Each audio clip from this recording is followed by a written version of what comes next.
Хабар арнасының тікелей эфирінде жаңалықтар, студияда мен Талғат Алман, армысыздар. Алматы облысында тікұшақ құлады және апат орын алған тұстан 3 адамның денесі табылды. Айта кетейік, кеше құтқарушыларға Үшарал қаласынан шыққан тікұшақтың жоғалып кеткені туралы хабар келген болатын. Ол науқас баланы облыстық ауруханаға жеткізбек еді. Тікұшақ ішінде жалпы саны 5 адам болған. Олар ұшқыш, 2 медицина маманы және науқас бала мен анасы. Тікұшақ Аспан акционерлік қоғамына тиесілі. Дабыл жеткен бетте тиісті мекемелер ізгесті. Ауа райының қолайсыздығы да бұған кедергі келтірген анық. Дегенмен құтқарушылар 18 топқа бөлініп іздеу жұмыстарын жалғастырды. Оған 432 адам, 73 техника жұмылдырылды. Ақын Сары ауылында арнайы штабта құрылыпты. Құтқару қызметінің таратқан мәліметіне сүйенсек, тікұшақпен байланыс Ақсу, Ескелді аудандарының үстінен өткенде жоғалған. Бұл аумақтар Талдықорған қаласының әуежайынан шамамен 18 шақырым жерде. Және осы жағдайға байланысты ең соңғы мәліметтерді білу мүмкіндігі туып тұр. Құлаған тікұшақ туралы ақпаратты Ішкі істер министрлігі Төтенше жағдайлар комитетінің ресми өкілі Руслан Иманқұлов телефон арқылы айтып беруге әзір. Іздестіру жұмыстарын ұйымдастырушы штабтың берген ақпаратына сәйкес, бүгін сағат 8:20-да Қапал елді мекені бұрылысынан 3 шақырым жердегі шатқалда тікұшақтың сынықтары табылды. Тікұшақ бортындағы барлық адамдар қайтыс болды. Тікұшақтың құлауына бойынша қозғалған қылмыстық іс шеңберінде қажетті жедел тергеу іс-шаралары жүргізілуде. Қауырт желі телефоны жұмысын жалғастыруда, тәулік ішінде 135 қоңырау түсті. Қазақстан Республикасы Ішкі істер министрі, полиция генерал-полковнигі Қалмұхамбет Нұрмұхамедұлы Қасымовтың бұйрығымен Ішкі істер министрінің орынбасары Владимир Башко оқиға орнына ұшып кетті. Ақпараттық және психологиялық көмек көрсету мақсатымен Алматы облыстық төтенше жағдайлар департаментінде жедел байланыс желісі ашылды. Оған 872 82 22 04 60 сандарын теріп хабарласуға болады. Құлаған тікұшақ ішіндегі адамдардың туысқандарына жәрдем беру үшін психолог мамандарды шақырылды. Әлем жаңалықтары. Бейбіт өмір іздеп сұм соғыстан қашқан босқындардың арасында отанына қайтам деушілер күн санап артып келеді. Бұл жайында Германия Ішкі істер министрлігінің мәлімдемесінде айтылды. Үрдіс былтыр қыркүйекте басталған. Алғаш 61 Ирак азаматы осындай шешім қабылдаған.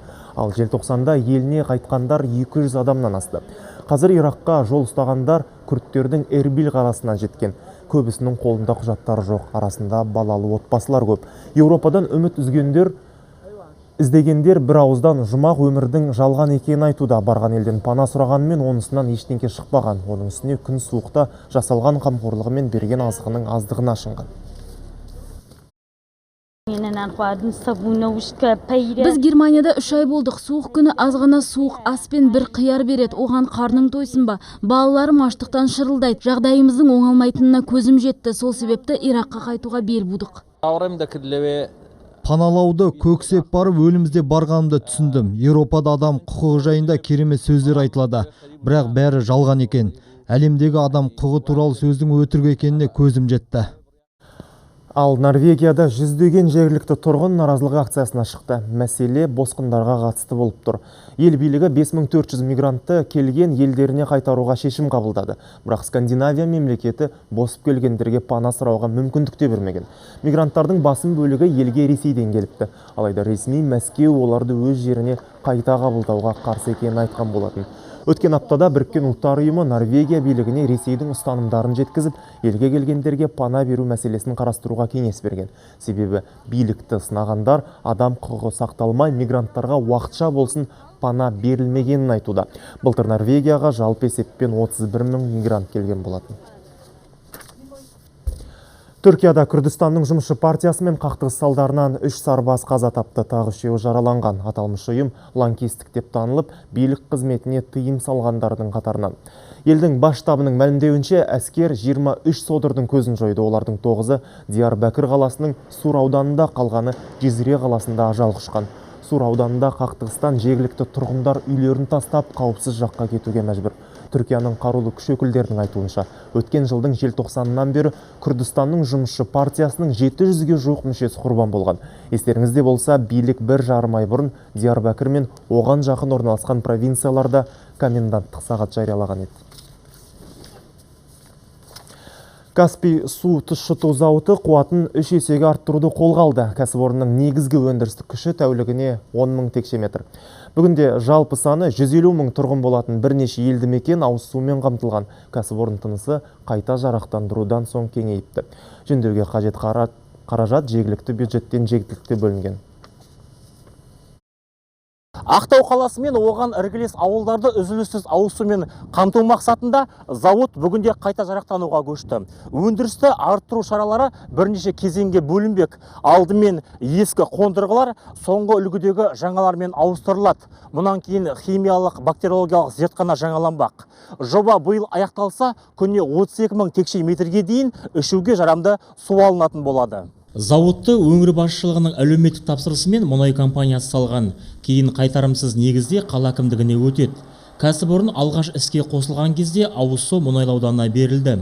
Өндіріс қуаты артқан соң тіршілік нәрі өзгеде елді мекендерге жете бастады. Теңіз суын тұщыту 2 кезеңмен жүреді. Алдымен мұнай қалдықтары мен басқа заттардан тазаланады. Мұнан соң кварцтелген құмда сүзіледі. Фтор қосу мен залалсыздандыру шаралары аяқталады. Біздің цехымыз толықтай автоматтандырылған. Цехта бір өзім жұмыс жасаймын. Жұмыс жеңіл, бір өзім бәріне үлгеріп жұмысты атқарып тұрамыз. Судың деңгейін қарап тұрамыз. Судың сапасын да қарап тұрамыз. Ауыз судың сапасын зауыт зертханасы қадағалайды. Өткен жылы жергілікті бюджеттен қаржы бөлініп, қажет керек жарақ алыныпты. Жөндеу жұмыстары жүріп, өлшеуіш құралдары жаңартылған. Мамандар біліктілігі де ұдайы назарда. Олар мөлдір суда минералды элементтердің жеткілікті болуына жауапты. Құрамында қанша бар екенін білеміз. Енді жаңа өзіңіз көргендей, міне судың түсі өзгерді. Біздің кальцийіміз өзінің требованиеге сәйкес 20 өлшемін көрсетіп тұр. Ендігі меже Ақтаудың солтүстігінде орналасқан ауылдар мен Түпқараған ауданын тіршілік нәрімен қамту. Бұдан бөлек техникалық су сапасы жақсармақ. Бұл бағытқа 1,6 миллиард қаржы қаралған. Су татушы көліктерге арналған көпірлік құрылыс та жөнделіп жатыр. Мұнан соң елді мекендерге тасымалданатын ауыз су көлемі 20 мың текше метрге ұлғаймақ. Талғат Исламұлы, Ринат Дүсәлиев, Хабар, Ақтаудан. Биыл еліміздің солтүстік аймақтарына түскен қалың қар жабайы жан-жануарларға қиындық туғызуда. Бауырынан келетін ақ ұлпадан ормандағы еліктер мен доңыздар аяқ алып жүре алмайды. Одан қалды қалың қардың астында жатқан қорекке тарпып жете алмайды. Осыған орай Көкшетау мемлекеттік ұлттық табиғи паркінің қызметкерлері дала жануарларын жемдеп, олардың қыстан аман есен шығуына мықтап кірісіпті. Аймақтағы тілшіміз Дамир Берікұлы қорықшылардың бір күндік жұмысымен танысып қайтты.